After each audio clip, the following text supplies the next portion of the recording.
Hai, kita ketemu lagi dalam topik yang baru. We meet again in new topic. Today we learn about Jesus proclaim the kingdom of God. Jadi hari ini kita akan mempelajari tentang Yesus mewartakan kerajaan Allah. The learning objective atau tujuan pembelajarannya. The first, understanding the duty of Jesus Christ to proclaim the kingdom of God through words in action. Jadi yang pertama adalah memahami tugas Yesus Kristus untuk melindungi kerajaan Allah atau mewartakan kerajaan Allah melalui perkataan dan tindakan.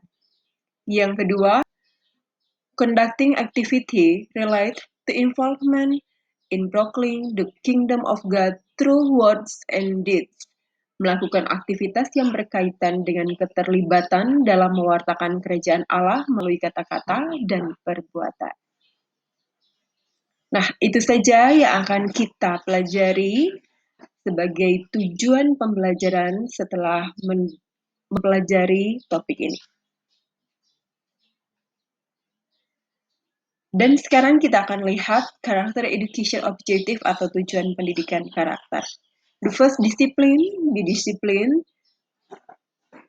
Right time to collaborate, to join, to finish it your task, etc.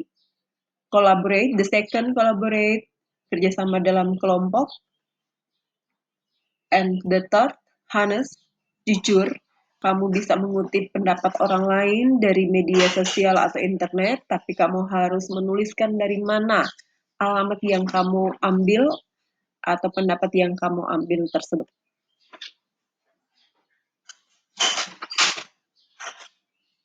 Base kompetensi assessment indicators, indikator pencapaian kompetensi dasar. Yang pertama, explaining the understanding of the kingdom of God, menjelaskan pengertian kerajaan Allah. Yang kedua, comparing the understanding of the kingdom of God according to the Israelites with the understanding of Jesus. Membandingkan paham kerajaan Allah menurut bangsa Israel dengan paham Yesus. And the third, explaining that Jesus came to proclaim the kingdom of God. Menjelaskan bahwa Yesus datang untuk mewartakan kerajaan Allah.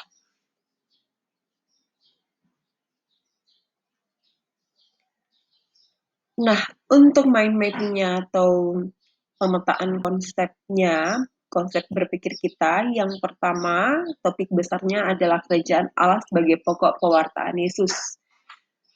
Kemudian, setelah itu kita akan membahas secara detail bagaimana cara Yesus mewartakan kerajaan Allah melalui perumpamaan dan melalui tindakan. Yang pertama, pada hari ini kita akan membahas tentang pengertian kerajaan Allah dalam pandangan bangsa Israel dan pengertian kerajaan Allah dalam pandangan Yesus.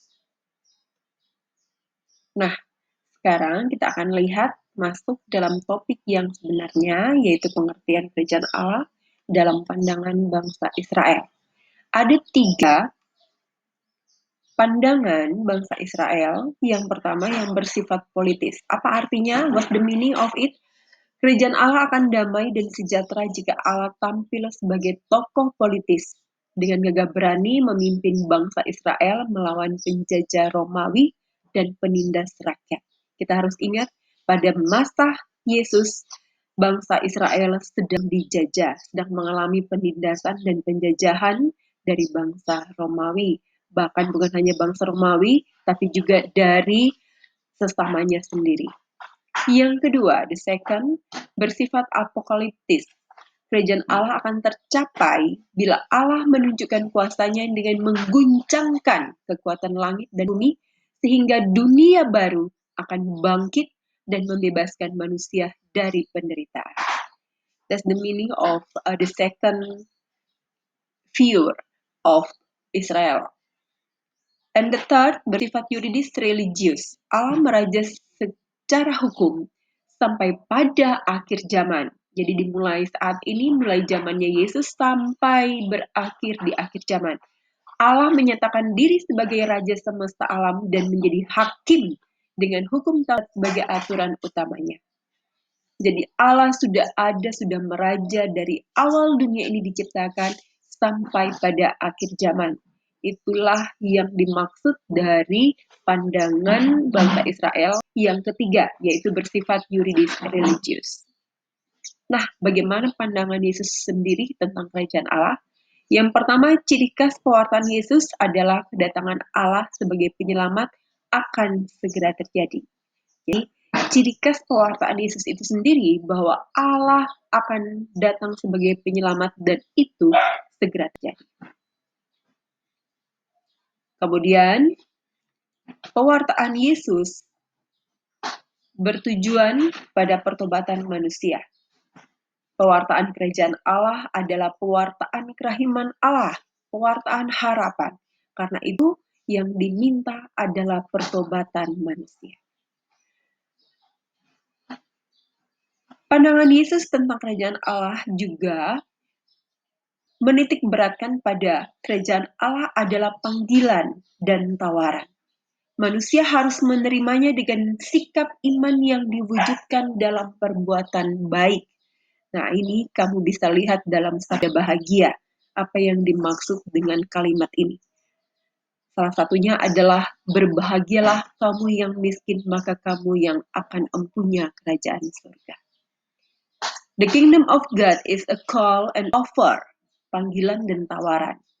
Man must accept it with the attitude of faith manifested in good deeds. Jadi semua itu, panggilan dan tawaran itu harus diterima dengan sikap yang baik. Pandangan Yesus tentang kerajaan Allah berarti kerajaan Allah adalah turun tangan Allah untuk menyelamatkan dan membebaskan dunia secara total dari kuasa kejahatan.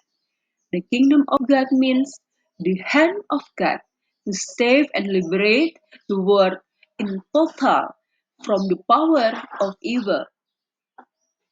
Lihat gambar-gambar yang ada di samping-sampingnya, apakah itu melalui pengorbanan, kematian Yesus Kristus, atau pada saat ini apa yang kita lihat? Apakah kerajaan Allah itu sudah ada menyelamatkan kita melalui tokoh-tokoh hero atau tokoh-tokoh yang ada di sekitar kita? Mari kita renungkan. Nah, silakan dibaca ayat dukung dalam kitab suci bagaimana bangsa Israel memahami makna kerajaan Allah ini. Kamu bisa lihat dalam Keluaran 15 ayat 9 sampai 18 dan kemudian dalam Imamat 25 ayat 35 sampai 55. Silakan, ini akan menjadi tugas kamu dibaca dalam minggu ini. Memahami kerajaan Allah yang diwartakan oleh Yesus, contohnya ada terdapat dalam Lukas 4 ayat 16 ayat 32. Nah, itulah topik pembelajaran kita pada hari ini. Dan sebagai kesimpulannya, ingin ditegaskan kembali bahwa kata kerajaan Allah bukan berarti daerah kuasaan Allah. Kerajaan Allah berarti Allah sendiri yang tampil sebagai raja. Paham kerajaan Allah yang hidup dalam masyarakat Yahudi pada masa Yesus adalah kerajaan Allah yang bersifat politis, bersifat apokaliptis, dan bersifat yuridis religius. Jadi ada 3 paham atau pandangan. Nah, kerajaan Allah yang diwartakan Yesus, pertama ciri khas pewartaan Yesus ialah bahwa kedatangan Allah sebagai Raja Penyelamat dinyatakan akan terjadi dengan segera. Kemudian pewartaan itu bersifat merupakan pewartaan kerahiman Allah dan karena itu merupakan warta pengharapan yang berarti turun tangan Allah untuk menyelamatkan, untuk membebaskan dunia secara total dari kuasa kejahatan. Pada situasi saat ini kita bisa melihat pembunuhan, pemerkosaan, penindasan, korupsi, perkelahian dan sebagainya. Ada kesan Allah tidak atau belum memerintah di bumi ini. Melalui Yesus, pemerintahan Allah sudah mulai menerobos masuk ke dalam dunia yang rusak ini. Sejak kedatangan Yesus, lebih-lebih sejak kebangkitannya dari alam maut dan sejak turunnya Roh Kudus atas orang yang percaya kepadanya, Allah mulai meraja di bumi. Mulai dari Yesus, pemerintahan Allah semakin luas, sebab setiap langkah yang diambil oleh Yesus menawarkan keselamatan kepada mereka yang dijumpainya. Kita bisa lihat melalui karya-karya perutusan gereja yang sampai saat ini masih tetap dilaksanakan bahkan di saat pandemi COVID-19. Oleh karena itu, untuk dapat menjadi warga kerajaan Allah, kita dapat belajar dari sabda bahagia yang diwartakan Yesus. Kita harus menyadarkan diri kita pada kekuatan Allah sebagai satu-satunya sumber kekuatan. Karena itu, kita harus rela melepaskan raja-raja yang lain seperti harta dan kehormatan, dan rela pula mempertaruhkan segala-galanya termasuk diri sendiri demi sang raja yang kita yakini, yang kita panuti, teladani dalam kehidupan. Itu saja yang menjadi pelajaran kita pada saat ini. Terima kasih.